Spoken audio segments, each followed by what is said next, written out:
Assalamu alaikum wa rahmatullahi wa barakatuh.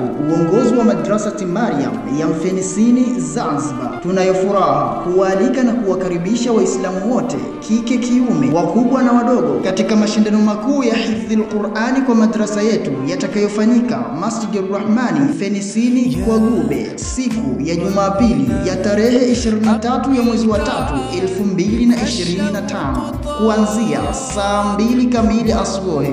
Mashindano haya yatashirikisha wanafunzi waliohifadhi juzuu 1, juzuu 3, juzuu 5, juzuu 10, juzuu 15, juzuu 20 na juzuu 30. Shime, tunawaomba Waislamu watunge mkono kufanikisha mashindano haya kwa kuwazawadia wanafunzi wetu wataushiriki. Sambamba na jambo hili, pia madrasa yetu imeandaa iftar maalum kwa wanafunzi mayatima, walimu na wanafunzi wote wataushiriki, itayofanyika siku ya Jumatatu ya tarehe 24 ya mwezi wa 3 2025. Hivyo tunawaomba mtusaidie kufanikisha iftari hiyo.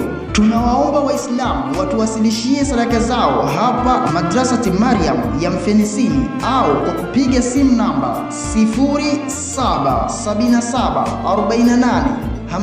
0777485934. Maalim Hemed Rashid Suleiman wa Mfenisini. Madrasati Maryam tunasema Al-Qur'anu huwa sadiqul wafi, yani Qur'ani ndiye rafiki wa kweli. Wabillahi tawfiq.